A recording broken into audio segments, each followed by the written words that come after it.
Hi lovers, இந்த மாதிரி fuse போயிருச்சுன்னா தூக்கி எறிஞ்சிட்டு வேறு தான் போடுவாங்க. பட் இதையே ரீயூஸ் பண்ண முடியும்னு சொன்னால் நம்புவீங்களா? அதுதான் இந்த வீடியோவில் பார்க்க போகிறோம். வாங்க காட்டுறேன். இன்றைக்கி ஸ்டார்டிங் பண்ணுறதுக்காக நம்ம மெஷின் ஆன் பண்ணும்போது பார்த்தீங்கன்னா மெஷின் ஆன் ஆகலை. என்னடா மந்த் எண்டில் செலவு வச்சிருச்சேன்னு யோசிக்கும் போது பின்னாடி ஃபியூஸை கிட்டி பார்த்தா ஃபியூஸ் தான் போயிடுச்சு. சரி, நம்ம ஸ்பேரை மாற்றிடலாம் அப்படிங்கிறதுக்காக ஃபியூஸை செக் பண்ணி பார்த்ததில் எங்கிட்ட ஸ்டாக் இல்லை. சரி, என்னடா பண்ணலான்னு இதை பார்த்துட்டு யோசிச்சுட்டு இருக்கும்போது ஒரு ஐடியா வந்துச்சு. இந்த ஃபியூஸையே சர்வீஸ் பண்ணி போட்டுடலாம். இதை யார் வேணால் பண்ணலாம், உங்களுக்கு ரொம்பவே ஹெல்ப்ஃபுல்லாக இருக்கும். இந்த ஃபியூஸில் பார்த்தீங்கன்னா 2 சைடு இந்த மாதிரி 2 மெட்டல் கேப் இருக்கும். அதை ஹீட் பண்ணும்போது அதில் இருக்கிற க்ளோ மெல்ட் ஆகிரும். அந்த கேப்பை நீங்கள் ஈஸியாக அதை வெளியில் எடுத்துடலாம். வெளியில் எடுத்த பிறகு பார்த்தீங்கன்னா இந்த மாதிரி 1 ஸ்கொயர் mm, 1.5, 2 ஸ்கொயர் mm அதில் இருக்கிற ஏதோ ஒரு ஒயரில் ஒரே ஒரு கம்பியை மட்டும் எடுத்துக்கோங்க.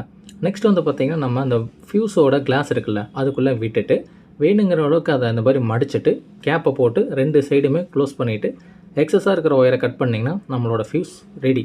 இதுக்காக நீங்கள் போய் கடையில் போய் வாங்கணும்னு அவசியம் கிடையாது. ஏன்னா நிறைய பேர்த்துக்கு இந்த மாதிரி ஃபியூஸ் எந்த கடையில் கிடைக்குதுங்கிறதே தெரியாது. அதுக்காக தான். ஆனால் இந்த ஃபியூஸ் சேஃபான்னு கேட்டிங்கன்னா சேஃப் தான். எந்தெந்த கேஜுக்கு எவ்வளோ ஆம்ஸ் தாங்கும் அப்படிங்கிற ஒரு சார்ட்டையும் நான் கீழே கொடுத்துருக்கேன். ஃபைனலாக நம்ம மிஷினில் போட்டு ஆனாதான் செக் பண்ணிடலாம். ஆனாயிடுச்சு மக்களே. ஆனால் இது சீக்கிரம் போகாது. 25 ஆம்ஸ் வரைக்கும் நல்லாவே தாங்கும். இந்த இன்ஃபர்மேஷன் உங்களுக்கு ரொம்ப ஹெல்ப்ஃபுல்லாக இருக்கும். வீடியோ நல்லா லைக் பண்ணுங்கள், சேனலை சப்ஸ்கிரைப் பண்ணிக்கோங்க. மறக்காமல் உங்கள் கருத்துக்கள் என்னங்கிறத தெரிவிச்சிருங்க.